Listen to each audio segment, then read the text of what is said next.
सभी सुनने वालों को मेरा नमस्कार। मेरा नाम प्रियंवदा त्रिपाठी है और मैं अपने चैनल में आपका बहुत बहुत स्वागत करती हूँ, जिसका नाम है focus to education with Priyamvada.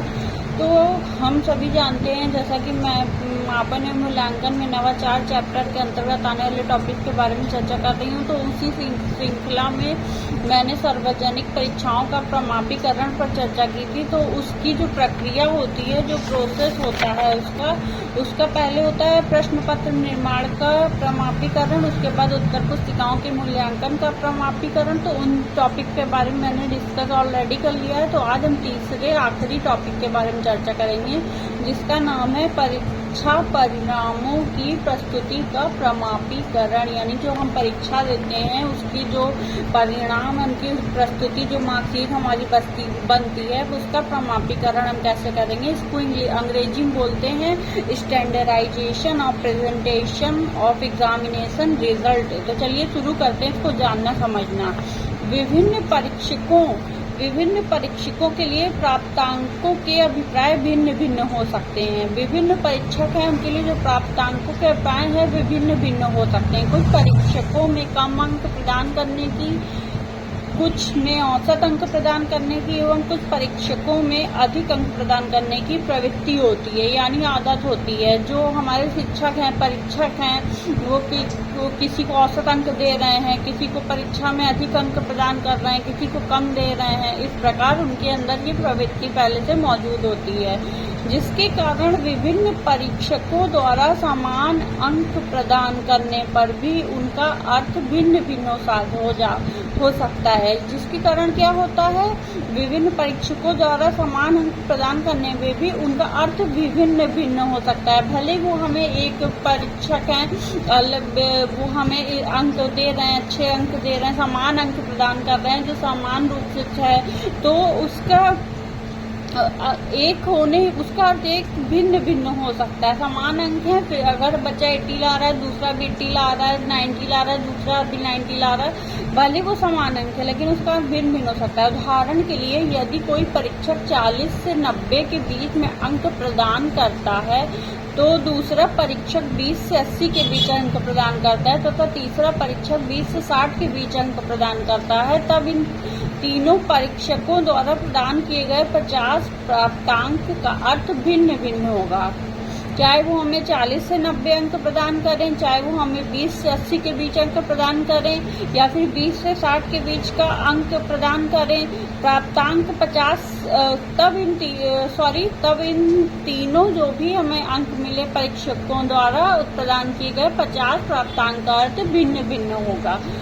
प्राप्तांक 50 से तात्पर्य पहले परीक्षक की दृष्टि में निम्न छात्र होगा, दूसरे परीक्षक की दृष्टि में औसत छात्र होगा, तथा तीसरे परीक्षक की दृष्टि में श्रेष्ठ छात्र होगा। प्राप्तांक 50 से परीक्षक में दृष्टि में निम्न छात्र होगा, दूसरे परीक्षक की दृष्टि में औसत प्रदान करने पर, तथा तीसरे में श्रेष्ठ छात्र होगा। स्पष्ट है कि भिन्न भिन्न परीक्षकों के लिए अंक प्रदान करने का मापदंड भिन्न भिन्न होने पर विभिन्न परीक्षकों द्वारा प्रदान किए गए प्राप्तांकों के आधार पर छात्रों के प्रदान किए गए अंकों की तुलना करते समय इस प्रकार की कठिनाई और भी अधिक जटिल हो जाती है, क्योंकि आंतरिक मूल्यांकन में प्राप्तांकों के प्रसार, मध्यमान तथा मानक विचलन में विभिन्न अध्यापकों के लिए पर्याप्त अंतर पाया जाता है। जब हम आगे चल के डिस्कस करेंगे, सांख्यिकी पढ़ेंगे, तब हम उसमें पढ़ेंगे प्रसार क्या है, माध्यमान क्या है, मानक विचलन क्या है, इसमें अध्यापकों के लिए। तो अभी के लिए हम इसे इतना समझ लेते हैं कि जो आंतरिक परीक्षा के दौरान अध्यापकों द्वारा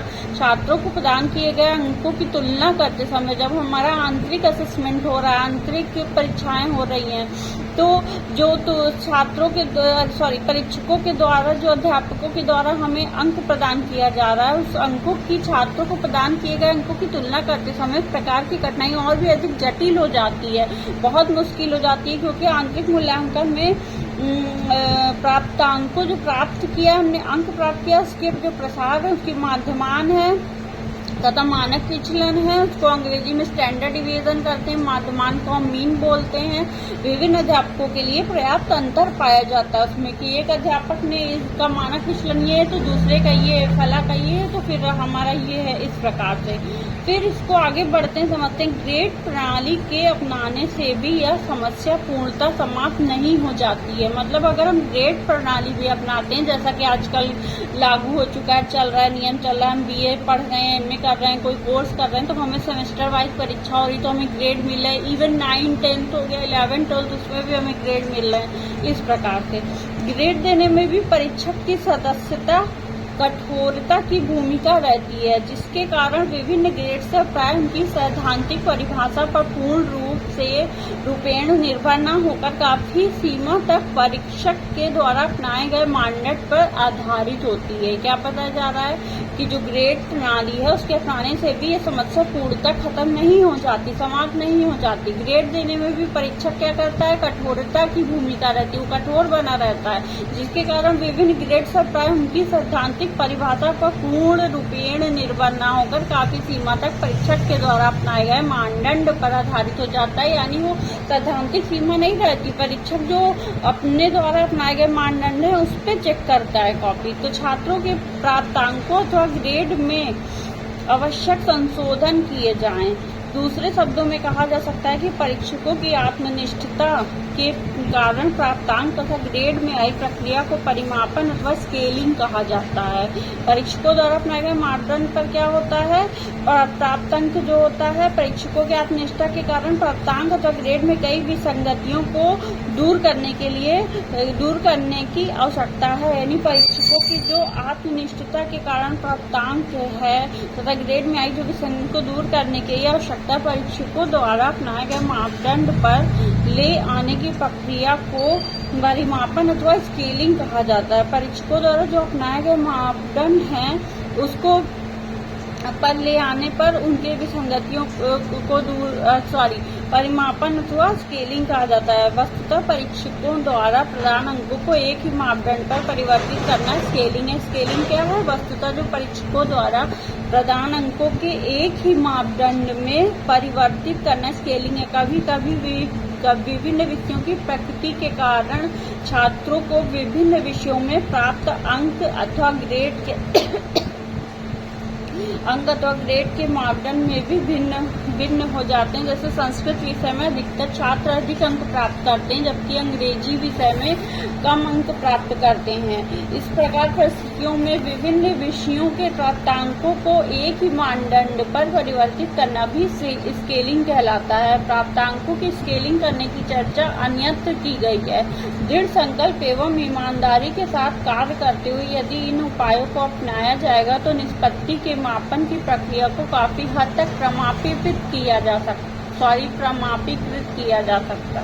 तो क्या बताया गया है यहाँ पे, क्या समझाया गया है कि जब हम कभी कभी विभिन्न विषयों की जो प्रकृति होती है उसके कारण छात्रों के विभिन्न विषयों में जो अंक प्राप्त होते हैं अथवा ग्रेड के मानदंड भिन्न हो जाते हैं कि इस ए ग्रेड के मानदंड भिन्न है, बी ग्रेड का भिन्न है, सी ग्रेड का, डी ग्रेड का, इस प्रकार। जैसे संस्कृत विषय में अधिकतर छात्र क्या करते हैं, अंक प्राप्त करते हैं, जबकि अंग्रेजी विषय में कम अंक प्राप्त करते हैं। संस्कृत में अधिक प्राप्त करते हैं, अंग्रेजी में कम प्राप्त करते हैं। इस प्रकार की परिस्थितियों में विभिन्न विषयों के जो प्राप्तांक होते हैं वो एक ही मानदंड पर परिवर्तित करना भी स्केलिंग कहलाता है। प्राप्तांकों की स्केलिंग करने की चर्चा अन्यत्र भी की गई है।